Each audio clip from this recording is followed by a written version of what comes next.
your book got here, and shortly after, like I think the next day, my daughter came into the world. So Oh, wow. yeah, Congratulations. thanks, man. Yeah, Congratulations. it's a wild ride, dude. I can't imagine, man. I can't imagine. That's just so much to keep up with like everything. I mean, you're always posting too. You're Oh yeah, always dude. posting. And I'm like, man, I can't keep up with that game, let Yeah. alone everything.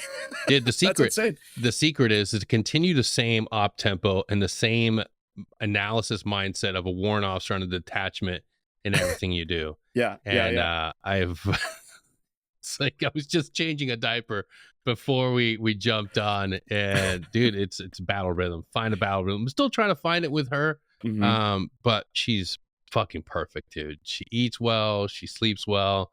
Everything's on schedule now. But it's exactly the same things that we learn on a detachment. It's like when you have a team, to curate and to do the studio setup and to do the guest outreach, it's Hmm. super easy. I Yeah. know, because I do it for another show that I run. So it's like all the backside support that I do for the shows I get paid to produce, I got to do on my end for my show. Wow. And a lot of people reach out and they're like, I want to jump into podcasting. I want to do this. And I'm like, okay, are you passionate for what I'm going to be Hmm. talking about? And like, yeah. I want to do this. I want to do that. I'm like, you're describing like 75 other shows that are out there. But yeah. But mine's going to be super unique. It's like, okay, well, how many days are you willing to record? Well, I get Saturdays and Sundays off. And I'm like, okay, listen to me. Yeah. If you really want to do this, you got to go balls to the wall and you got to make and create content and get people. It's like, yeah, but I only want to talk to my friends. Is like, the reality is, Yeah. It's going to go to like 4 people. Yeah. Exactly. And that's, dude, and that's exactly it. I've had people like, oh, well, you did a book, you're going to do a podcast now. I'm like, no, I'm totally fine. Just happy being a guest. There's like, everybody's out there doing it. And it's way more interesting, because like, if you think, especially if you're working a full-time 5-day a week job, like you're doing on top of it, like you just had a baby, like you remember it, like we always talk about allostatic load, man. Right. And it's just, how do you manage your allostatic load and keep on keeping on, with what you're doing. And sometimes like, as like, in my experience, it's like the 80%, man, 80% is good enough. 100%, dude. 100%. Like the reality is, like, I had a great guest a while back, Justin Seminer. I can't wait to have him back on. And we talked about the tenacity of spirit and how you as a veteran going out into like the entrepreneurial world, like, what do you have if you don't have capital, if you don't have, like I said, a studio backing, and you don't have the repertoire and connections to bring in friggin' I'm looking at my bookshelf, like Peter Attia. You don't have the ability to reach out for these big names. Like, how are you gonna capitalize? Is you have to bring something unique, something that people will enjoy, and you got to figure out a way to bring them to you. And then the other thing is like work ethic. You've killed it in the military, working till 5 a.m., working till 4 a.m., and then doing it all over again. So like the other guy is going to get comfortable doing 1 episode a week. You got to find ways to do 3 or 4. And they got to be good. They got to be good fucking people. And that's why, like, there's a lot of grifters out there in the veteran space. And I'm like, dude, I don't want a grifter. I just want a unique, authentic story. I don't care if you're an 88 Mike doing fucking fuel runs through Iraq. That's important to talk about. Absolutely. Those guys got blown up more than anybody else. Exactly, dude. Exactly. And when it comes to like what I want to talk about is like shit like this. Your book reads like a chapter in probably every Green Beret, every veteran, every combat dude's life, dude.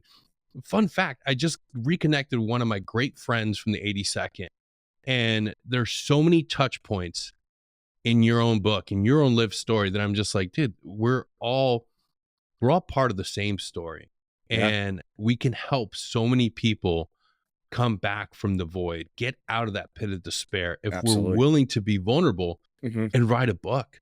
And it doesn't. And here's the challenge I put out there. People hear certain stories from very notable veterans, and those stories get blown up or they get brought out into the light. Like, oh, that's not reality. That's not. It's like, dude, nobody wants the Hollywood shit anymore. Nobody No. wants it. It's too crazy. I just want the real authentic story, because within those stories, there's some crazy good shit. Oh yeah. So today, man, like, this is your episode. Welcome, Security Halt. Dave, tell us about your journey. Thank you. Thank you very much. I really appreciate being on. I really love your podcast. Yeah, thank you, brother. And definitely the spicy memes too. Always making me laugh. But that's exactly it. Like I sat down. So, for your audience, I was a 1-1 Green Beret. I was first battalion, first Special Forces group. I was 18 X-ray. And then I got picked up by a special program, and I became a spy. And I was a human intelligence officer, operator, whatever. There's like a case officer. There's a million different fucking variations of doing the same thing. Cool dude. I go do surveillance detection routes, and I bump people and steal information. All right, cool. Which honestly, dude, like being able to like see what, like seeing it from the outside perspective of the guys get selected to do that.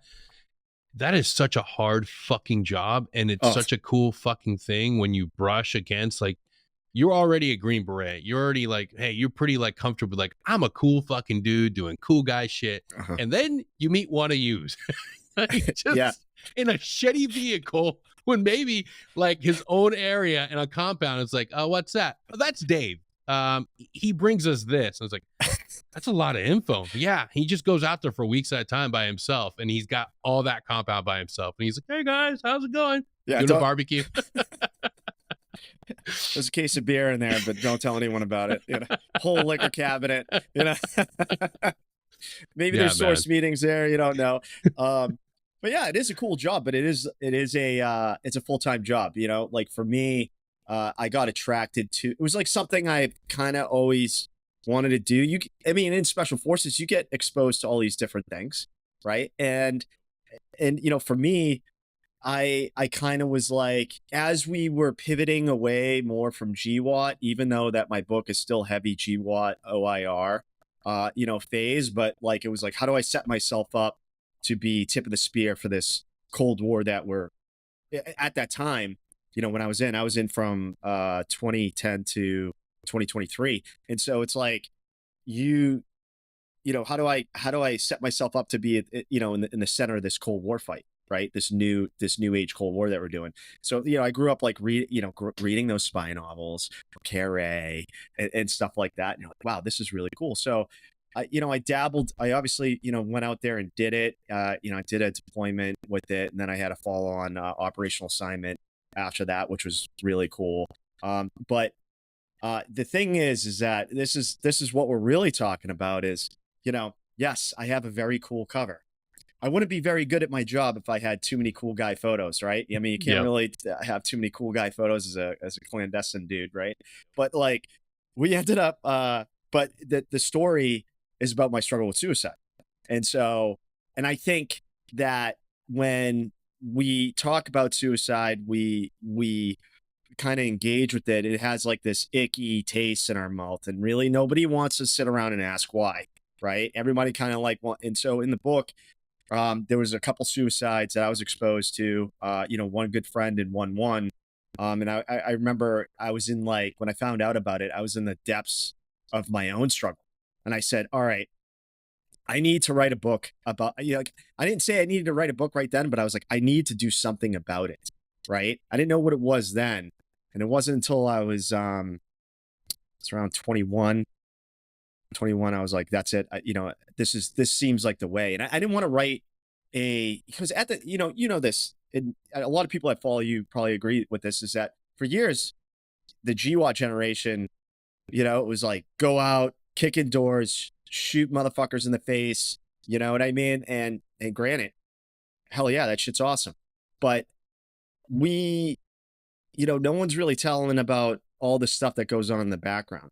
Right. And that's the thing. It's like, and when I wrote this, it's wrapped up in some clandestine mayhem, as I like to say, with some of the ops that go on. But it's really, I breadcrumb everyone with my internal dialogue and struggle, because that's what it starts for me. That's where it started. and it's a tale, and you know this, it's a tale as old as time. You reading this, as you said, every Green Beret, every combat veteran, doesn't matter who you are, what walk of life it is we all go through shit one way or the other. And, you know, for me, it was, you know, I was making a lot of sacrifices for my ex-wife, but my then wife. And, you know, I'm like, oh yeah, being a spy is way better, a stable operations tempo than fucking being a Green Beret. Dude, as I was reading that, I'm like, man, I already know where this is going. They lie to me. They lie to me. Tons of time. You've got tons of stability. Yeah, they're like, oh yeah, you'll be working some embassy somewhere. Fucking, you have a day job and a night. No, it's not like that. And when you have, you know, the certification, you have the authorities to do what you're doing. You're in demand. You're an in-demand being, right? And so there's no shortage of work. I'll say that. Especially if you are if you're a Green Beret soft guy just wanting to get after it, like bringing that mentality, it's a very entrepreneurial job too. And so it requires just, you know, you could have a million sticks in the fire, or excuse me, you're looking for that. That's a bad analogy. You're looking for a needle in a haystack. So you got to really put yourself out there and take a lot of chances. And because not everything is going to pan out. You could be talking to this person, they can seem interesting, and then you get to the third date, as we like to say, and they're like, oh, I'm gonna, you know, it's not the intel I wanted, not the intel we needed, right? So, but I got lost in my own train of thought. Don't worry, that's part of Security Halt. TBI is a real thing. TBI is a real thing. Yeah, TBI is a real thing. This momentary pause is brought to you by TBI. You're all dealing with it. Just come to terms with it. Just deal, yeah. Live with it. You know, go with the flow. But, you know, and so, you know, I get into this job, you know, thinking stability to start a family and everything else. And then, you know, it just all starts falling apart.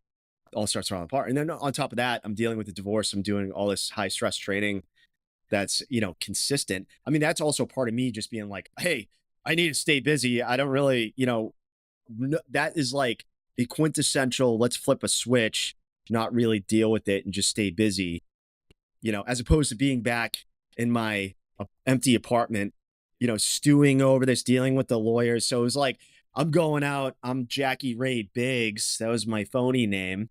And I'm running around the United States and doing surveillance detection routes and all sorts of shit and finding operational sites, yada, yada, yada. And I come back and I have Dave Fielding problems, real Dave Fielding problems. The real Dave Fielding problem is like, she's taking everything. Like, you know, the lawyer might as well just been like, you're fucked, just give up, dude. Right. And this is the fighter in me was like, no, I have to win. And that's like mistake number one I made. And mistake number one was that no one wins in these things. You know, no one wins. And so I started emotionally tying myself to some sort of end state. Right. And I was like, yeah, you know, when this is over, it's going to be, you know, breath of fresh air, this, that, and the other thing. No, that's not exactly how it goes. Cause then you still also have to deal with the wounds from that. There's a grieving process and everything else. So, you know, when we talk about emotional states, especially with someone that is flirting with suicide ideation, like I was later on in the book, is, you know, you start at these lower level emotions, like your apathy, your shame, your guilt, your fear, right? The fear, like as I say in the book, like all my war money, all these years, I was going to get a house and a bed, just packing away $85 per diem in the Philippines for 6 months, you know? So yeah, dude. I don't know if those are still the days, but those were the days, man. And, you know, going to 7-Eleven, you know, slamming down some balut, you know, save a couple bucks. For those that know, it's gonna pitch every penny and I'm gonna save all this money. But you're right, dude. That's like divorce is something that it's a constant thread in the DMs of resources and advice for how to deal with divorce. And the number one thing that I try to tell people is like that despair, that pit you feel in your stomach, that's the anxiety, that's you wanting to control everything. And you have to realize that in this process, you cannot control another individual's decision, their choices, and I'm an advocate for family.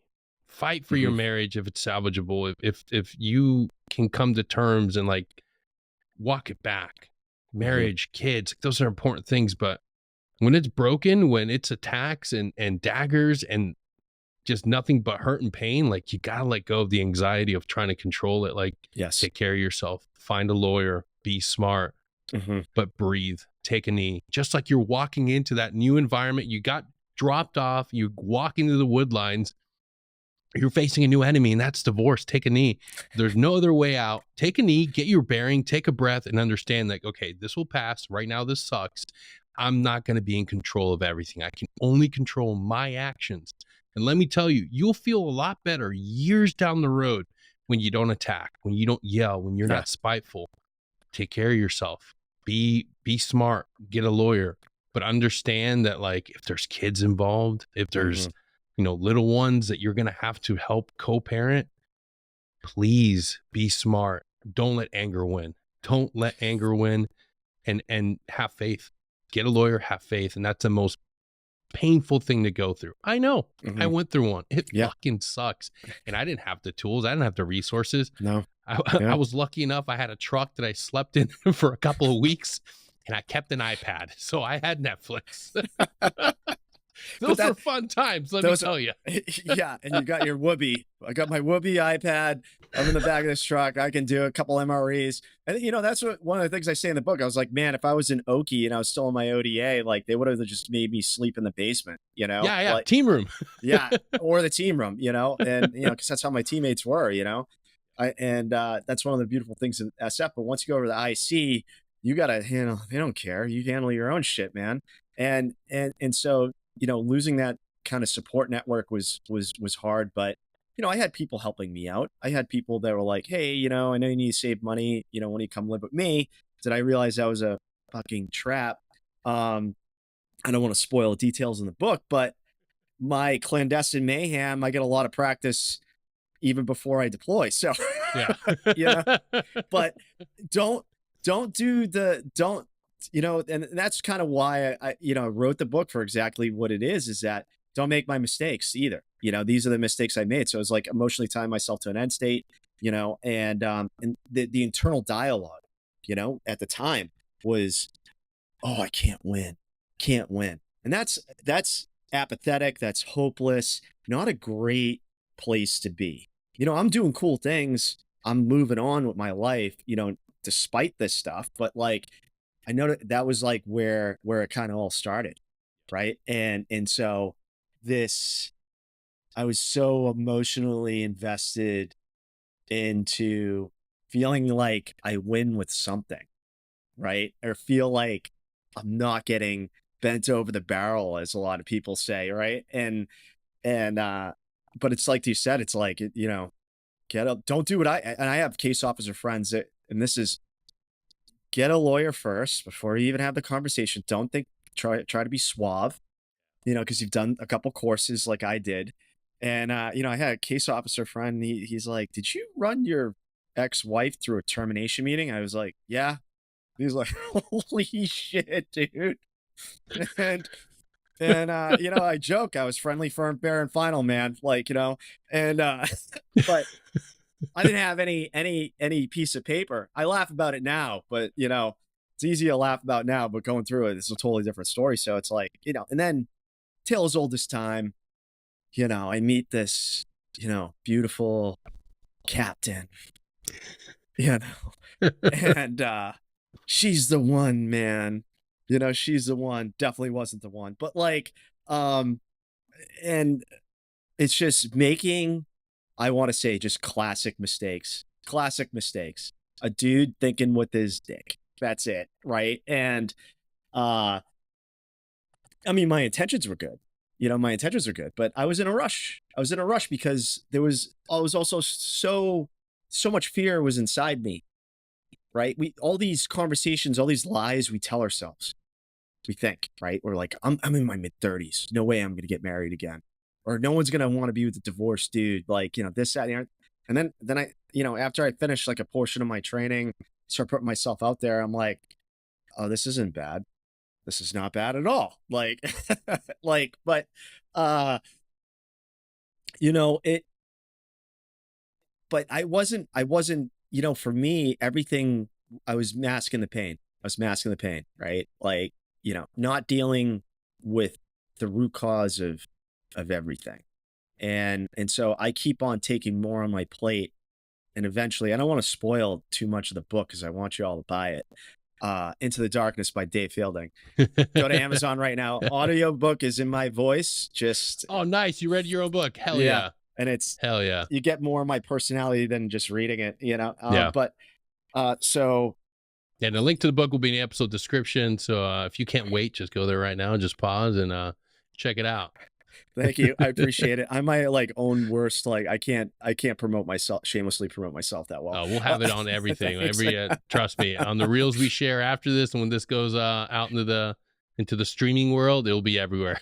Hell yeah. Appreciate it. I know you are everywhere.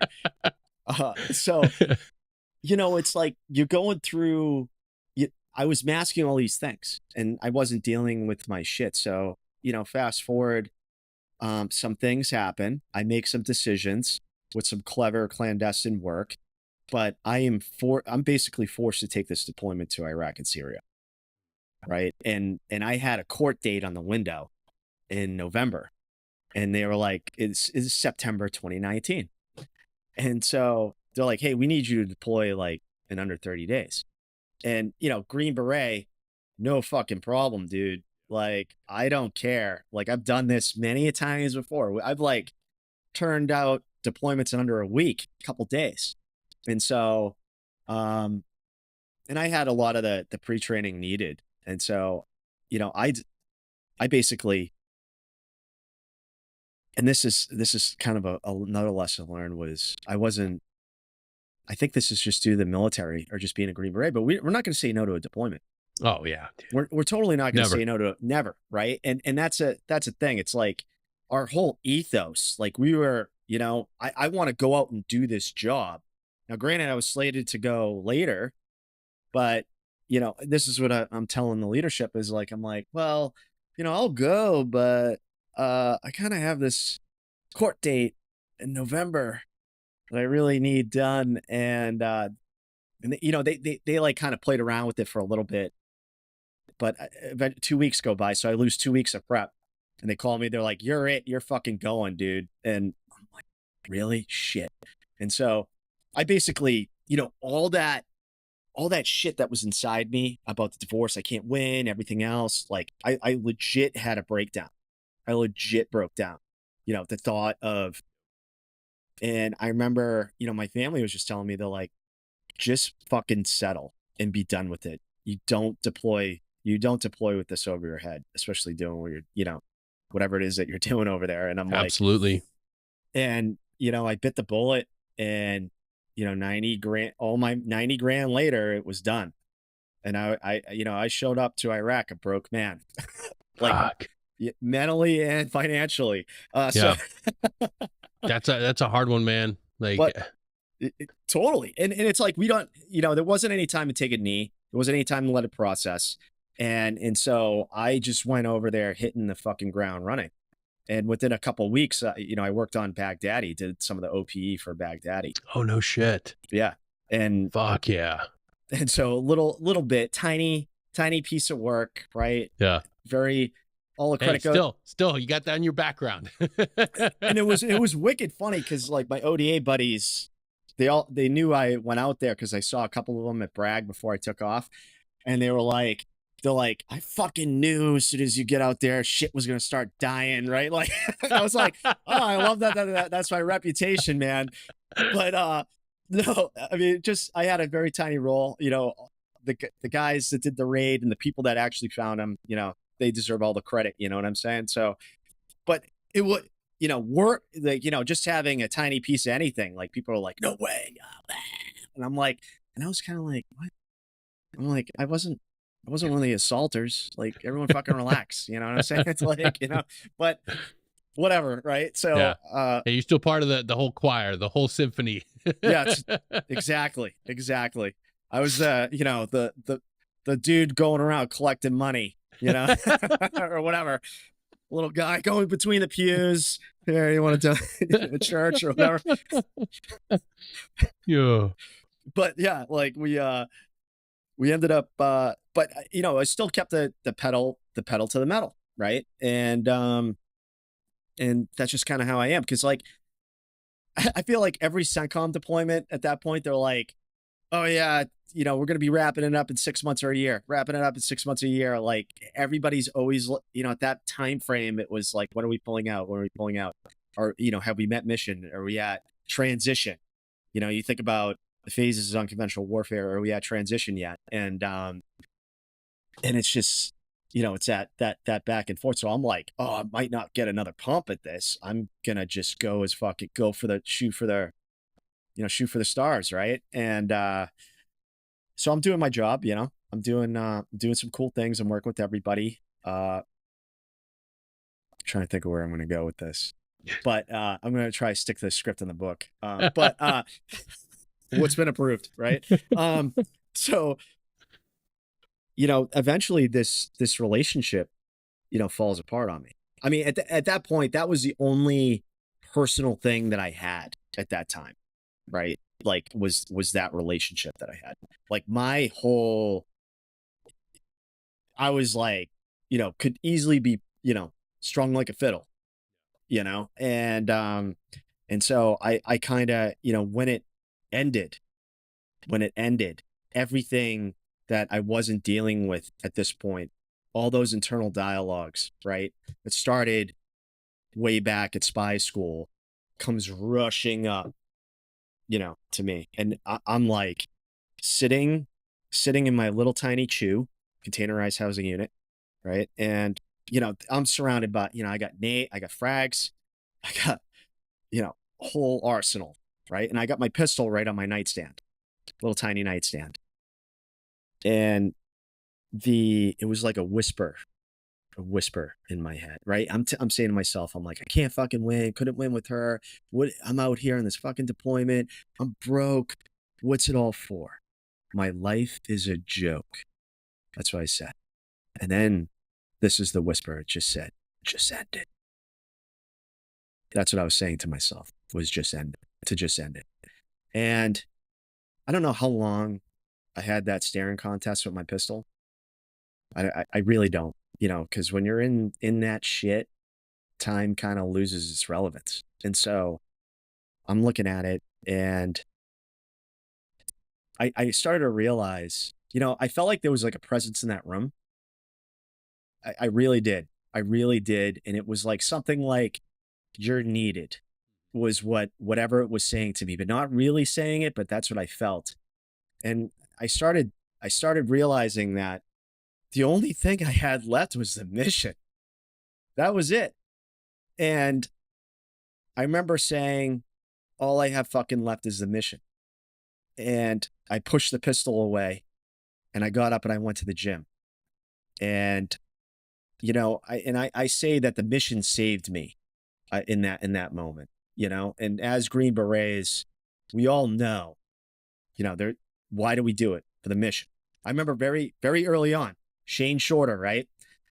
The CSM for SOCOM. He was my CSM in 1st Battalion. And he's sitting on my E6 board.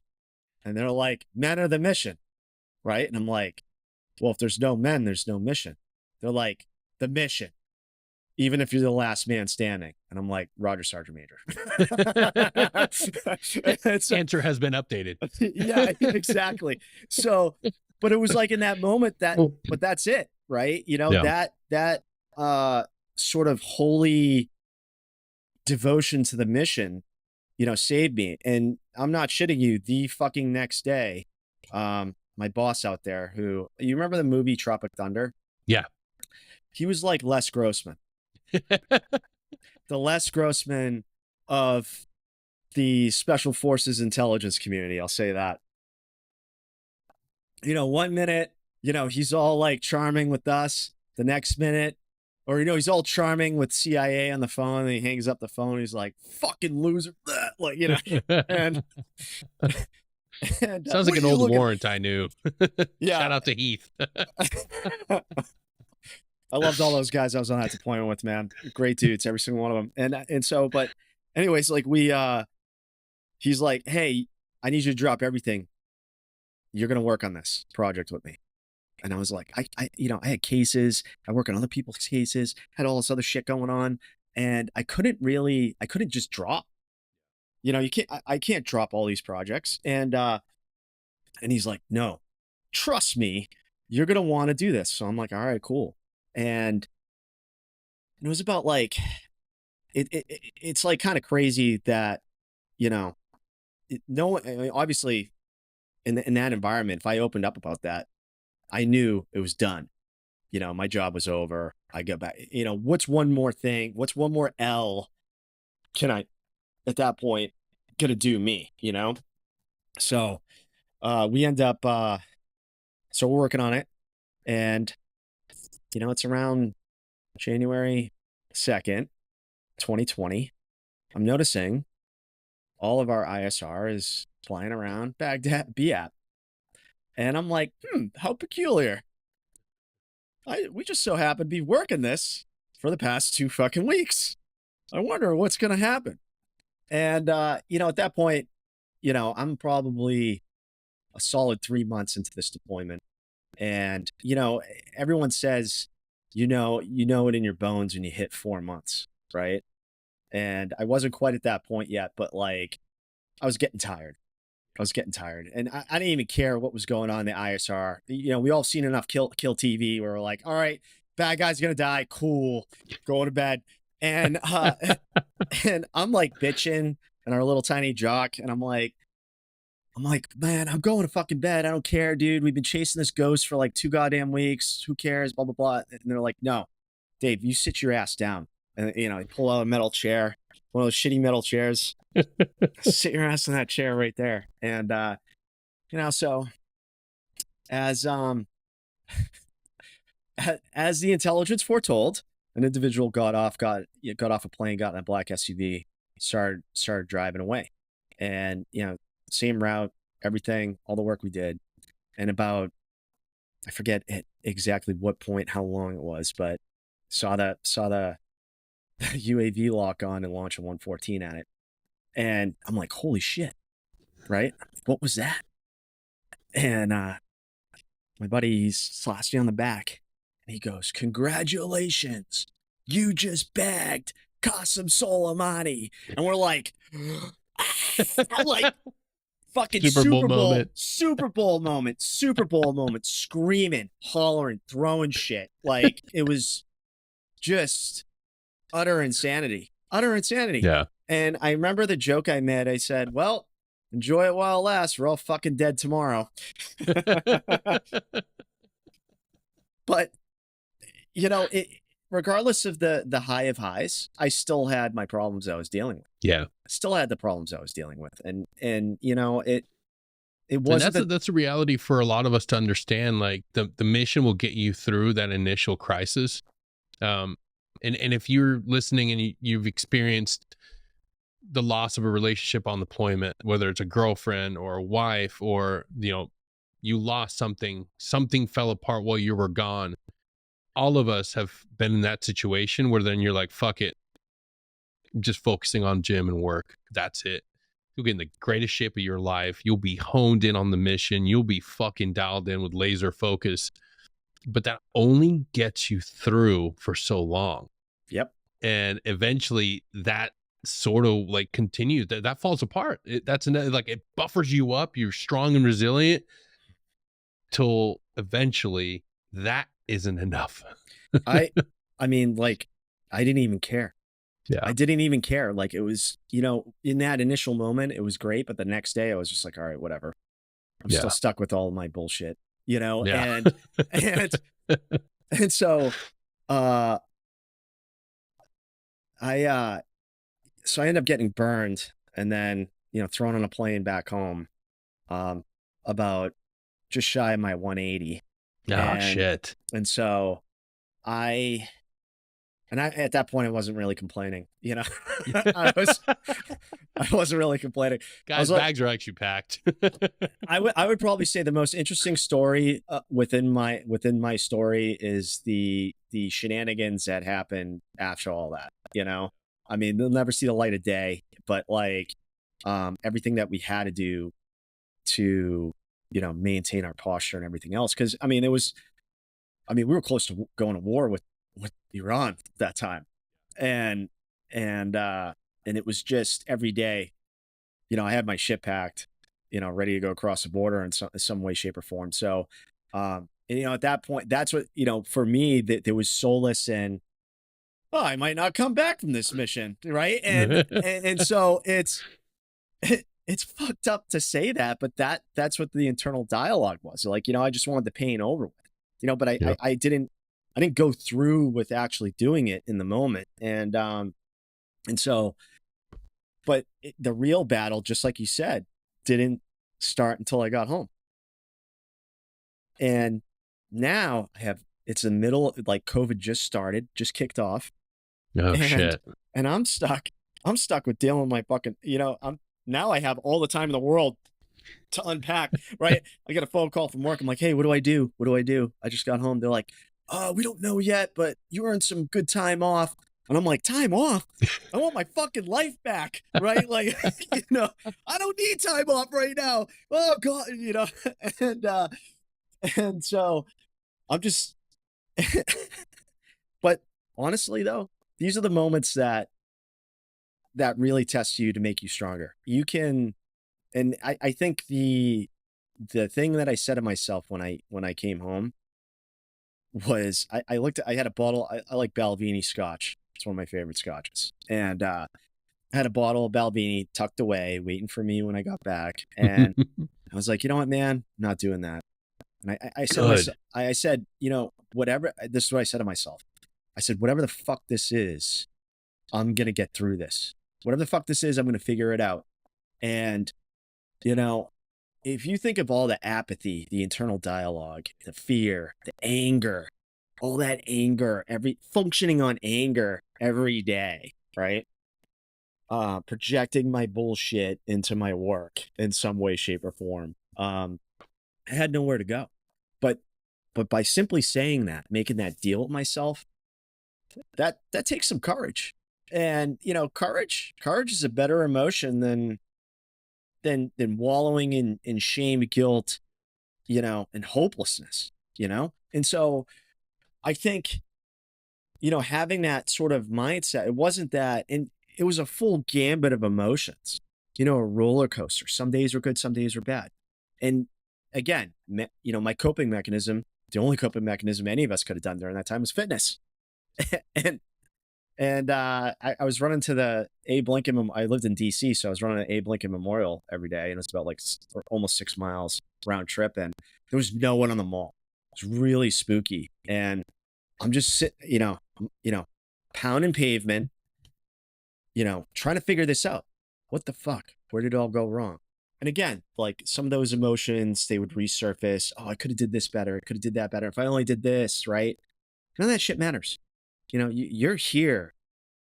I'm focusing on the past, and you know, there's this negative thought loop that I'm trapped in, and that's what I like to. That's exactly what I try to spell out for the readers, to try to identify that in yourself. And so, eventually, there was a moment in the book. I'm not going to spoil it, just because I love how I wrote it. But I'm looking at myself in the mirror now. And when I say this, folks, there's no aha moment with this stuff. You're going to have a couple moments of clarity, but it's not like the Hollywood version where it's like, and then it was all sunshines and rainbows, and I got the girl, and I was a millionaire, and, you know, like, no, it's not like that. Life is unfortunately life, right? And very real. So I'm looking in the mirror, and I finally externalized what I was feeling inside. I looked at myself in the eye, and I looked in the mirror, and I said, I want to kill myself. And the level of catharsis like that I experienced finally verbalizing it. And I was like, so what are we going to fucking do about it, dude? And it was a little bit of fight, you know, it gave me fight to keep on keeping on. you know? And so what I started doing, because in my line of work, and you'll see examples of this in the book. If I go to mental health, they're gonna sideline me. And I didn't want to be taken off ops. I didn't want to get sidelined. I was like, as soon as this COVID shit lifts, I'm going right back at it. Like, but I dealt with it myself. I kept questioning myself and asking myself, why? Why? When you go to these human courses, you do all this sexy trade crap, but the whole fucking purpose is to ask this person 5 simple questions: who, what, where, when, why, and how. And then also, money, etc. There's a whole acronym for that, right? But like, I looked at myself and I started unpacking it every day, and I had a calendar, and I'd mark it with the red. Do I feel like offing myself today? Yes. Okay. X. That day gone at X. I was doing these mental AARs every day, and who would have thought an AAR would be so useful, right? Well, you're doing something that mental health providers do, and that's just the basic checking in. Where are you today? Like, yeah. You put it out into the real world. You said it. You stated it, and by all means, this is not an endorsement for you to not get help. If you are suicidal right now, if you are in crisis, we're not saying that this is what you do. This is his lived experience. This is Dave's lived experience in a moment in time. But it's very true that there is a power in saying it out loud. When it's in here, nobody knows it. You're dealing with it. You put it out into the world, you start talking about it, and you face it. And in your case, Dave, you wanted to take action. You wanted to do something. And that's what people don't realize in those Hollywood moments when somebody's in crisis. It fast forwards into this, like, version of, montage of getting through help, and you talk therapy, and it's really fast. And it's like, no, it's actually methodical, step by step, one day at a time. Maybe you go inpatient treatment. Maybe you do start off with BetterHelp, with telehealth services, but it's your journey, and it really doesn't go fast, man. It's one day at a time. It's doing the check-in. Where am I today? How are things for me? Where can I improve? In your experience, and I have to imagine it'd be a little more different if we weren't dealing with fucking COVID and a fucking lockdown. Yeah.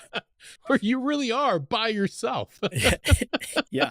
I think probably one of the most therapeutic things that could have happened was I just get to go home, see family, stuff like that. And, luckily, I know most people that don't have the relationship, with their family like I do, but like, you got to go to your strong points. That's a thing. Yes. You have to go to your strong points. And this is the thing. This is something that I preach now more than ever, is that, we have this rucksack of life. We have this love that analogy. Rucksack of life, man. And you're going to get rocks in that rucksack. And what are you doing to remove those rocks in your rucksack? Now, cognitive behavioral therapy, great.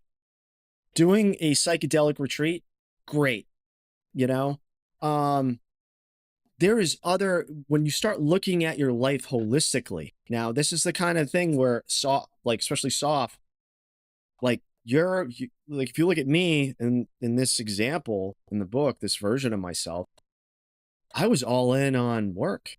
I was all in on work, and I was all in on physical fitness. All right. Now, those are just 2 buckets of all the buckets in life that we deal with. You have to have social wellness. You have to have spiritual wellness, emotional wellness. Now, if your emotional wellness sucks like mine did, right? CBT, the psychedelic, retreat, all these things help you address those internal dialogues to deal with those emotions. We're emotional beings. Don't be afraid of them. But we all want to be. And so when we putting water in these different buckets, the different buckets of life, like, your water in your social bucket, hanging out with friends, right? Positive interaction. Spiritually, you're going to church, or church isn't your thing. You're practicing gratitude. You're journaling. Your intellectual bucket's getting, filled, either taking online courses or, working towards a degree, or starting a Substack, right? There's so many, you have Green Beret friends just like me, and they all got Substacks with some pretty high IQ shit going on. Some smart motherfuckers out there. Yeah, there are. Like, I never thought of it that way. Wow. And the warrior philosophers, man, like we are individuals that we like to think, and this is not just for the soft community, but yeah, 11 Bravos too. Fucking all of you veterans out there. Like, I hate the fact that more people aren't doing just that. Like, that is a bucket that needs to be filled. Like, we should be lifelong learners, and you'll be amazed at how many things you can start learning and start like being a student again, beginner's mind. Pick up a hobby that requires you to learn a new skill. Like, it is a vital part of life to be a learner. Please, we talk about mind, body, and spirit, and all these other areas you have to work on. But dude, Dave, you're 100% right on that, man. Like, that ability to learn and acquire a new skill, or just put your thought and analysis into something. Write your own blog, put it out there, put it out for the world. It might not mean much to anybody except you and maybe a few people, but who cares? If it matters to you and you want to talk about the latest innovation in fucking engines, then do it. Yeah, whatever that may be, right? Yeah. And that's the important thing. And so when you have, say you have all your buckets, you're putting effort and water into, I like to say water in the different buckets, right? When one of these buckets gets kicked over, you know, you have all this other stuff to rely on. You know, you have other things to look forward to. You know, I work with law enforcement, and right, I see a lot of the same problems. They have the same issues that we have, right? 100%, dude. Same issues that we have. And you know, I was talking to a fellow, and you know, he had some mental health concerns and stuff like that. And so I'm referring him to resources and stuff. But I'm trying to have him look at his life holistically. And he's like, well, I do all this overtime, and I'm like, well, you know, he has a young family, right? I'm like, you know, and he has told himself that he's making all these sacrifices for his family. And I'm like, but do you need the money? And he's like, no. And I'm like, okay, well, does your wife want you home more? Probably. Then maybe we should stop nailing ourselves to the cross. Like, you know, like, you know, and we do this all the time. Right. And so it's like having them take a step back. It's like, no, I want you to have a healthy social life. No, I want your family life I want, you know, cause at home, we all want peace, man. We want peace at home. And cause when we leave, we come home, whatever it is that we're doing, whether our jobs are stuff like that, we come back, that's our place to reset. And so I think, but in the grand scheme of things, like if you're putting effort into the other areas, you go through a divorce, you're gonna be like, all right, whatever. I'm going skiing this weekend with my friends. Yeah. If you have the money for it, you know, but like, you know, that could be a thing. Like, you know, you talk about picking up a new skill. I just learned to ski last winter, and I am 100% an addict, I guess you could say. And it was just dumping buckets outside. So yeah, I'm a little itchy to get on that slopes, but you know, for me, like having those things to look forward to, you know, it gives our life a lot more why. Absolutely, dude. Absolutely. Dave, I can't thank you enough for being here with us today. Before I let you go, what are you doing today, and how can we get a hold of you, and where can we get your book? You can pick up my book on Amazon. Audiobook is available on, I think, almost every platform. And you can get a hold of me at my website, davefielding.com. I'm on Instagram, davefielding.dol. And I do have an X account, but I'm not a big Twitter guy or X guy, you know, but you can get a hold of me on there too. But my website, davefielding.com, Instagram, davefielding.dol. My book, Into the Darkness, A Journey of Love, War, Emotional Freedom, on Amazon. Hell yeah. And all those links and link directly to his book and the Audible book will be on the episode description. So pause right now, take your little fingers, type, get in there, buy the book, and support Dave and support the show. So if you're not following us on YouTube, first of all, why are you doing that? Like, come on, Get with it, people. Subscribe so you can get the latest episodes. But please leave us a review on Apple and Spotify. You'll see all the links right here. Just give us a positive review so we can grow, help us support the show, and continue the mission of Security Halt. Dave, I can't thank you enough for being here, brother, and for writing this amazing book. It's easily digestible. And let me tell you right now, I'll put it out there.